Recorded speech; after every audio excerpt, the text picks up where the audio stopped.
ദുൽഖറിന്റെ growth അറിയണമെങ്കിൽ നമ്മൾ ഈ മൂവി കാണും.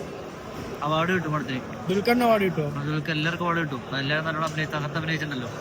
ദുൽഖറിന്റെ എങ്ങനെ ഉണ്ടായിരുന്നു അഭിനയൊക്കെ? ദുൽഖറിന്റെ ഒക്കെ ഒരു ഇതൊരു കാണാത്തൊരു സാധനം. കാരണം ആ കരച്ചിലും തലയിട്ടിടിക്കലും എല്ലാം നമുക്ക് തന്നെ ഒരു സങ്കടമായി പോകും ഇവിടെ കാണുമ്പോൾ തന്നെ. പിന്നെ ക്ലൈമാക്സ് ഒക്കെ എല്ലാവരും സങ്കടപ്പെടുത്തിയായിരുന്നു. പിന്നെ എല്ലാവരും എങ്ങനെയാണെന്ന് അറിയില്ല, എനിക്ക് ഭയങ്കര സങ്കടമായി പോയിരുന്നു. അത് എല്ലാവർക്കും ഭയങ്കര ഇഷ്ടപ്പെടും. അങ്ങനെ ഫൈറ്റും കാര്യങ്ങളൊന്നും ഇല്ല, പക്ഷെ എല്ലാവർക്കും ഇഷ്ടപ്പെടും സാധനം. അത് നല്ലൊരു കിടക്കായ സാധനമാണ്. കാന്ത 100 കോടി അടിക്കുക. ഇവിടെ അടിക്കട്ടെ, അടിക്കണം എന്തായാലും.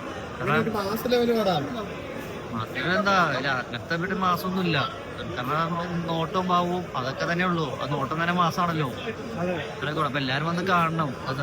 സൂപ്പർ പാടുകയാണ്, കണ്ടിരിക്കാൻ എന്തായാലും. ആക്ടറിന്റെ ഗ്രോത്ത് എത്രത്തോളം ഉണ്ടെന്ന് നമുക്ക് ഈ മൂവി കാണുമ്പോൾ അറിയാം. നല്ല സ്റ്റാൻഡേർഡ് ആക്ട്രസും ഒക്കെ നന്നായിട്ടുണ്ട്. വളരെ ഗംഭീരമായിട്ടൊരു ബാക്ക്ഗ്രൗണ്ട് സ്കോർ.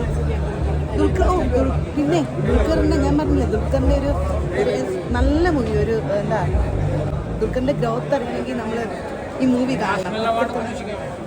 എന്നൊക്കെ ചോദിച്ചു കഴിഞ്ഞാൽ വളരെ ഗംഭീര പടം, നല്ല classic standard movie, must watch movie. എല്ലാം ബാക്ക്ഗ്രൗണ്ട് സ്കോർ എല്ലാം ഭയങ്കര ഗംഭീരമായിട്ടുണ്ട്. സിനിമാറ്റോഗ്രഫിയും ഡയറക്ഷനും എല്ലാം കൊണ്ട് നല്ലൊരു പടം. അതാണ് പറഞ്ഞത്, ദുൽഖർ എന്ന് പറഞ്ഞൊരു ആക്ടറിന്റെ ഗ്രോത്ത് എത്രത്തോളം ഉണ്ടെന്ന് നമുക്ക് ഈ മൂവി കാണുമ്പോൾ അറിയാം. വളരെ ഗംഭീരമായി ചെയ്തിട്ടുണ്ട്. എനിക്ക് തോന്നുന്നു ദുൽഖർ സൽമാൻ എനിക്ക് കാണാൻ പറ്റില്ല ഈ സിനിമയിൽ. അതിഭീകര പെർഫോമൻസ്. ആ സിനിമയുടെ ട്രെയിലറിൽ പറഞ്ഞ പോലെ തന്നെ നടിപ്പ് ചക്രവർത്തി.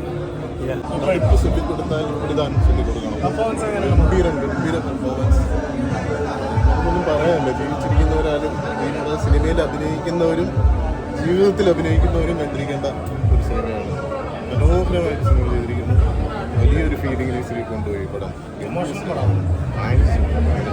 എല്ലാവരും ഈ സിനിമ കാണണം. പ്രത്യേകിച്ച് പറയാനുള്ളത് സിനിമയിൽ അഭിനയിക്കുന്നവരും ജീവിതത്തിൽ അഭിനയിക്കുന്നവരും ഈ സിനിമ കണ്ടിരിക്കണം എന്നുള്ളതാണ്.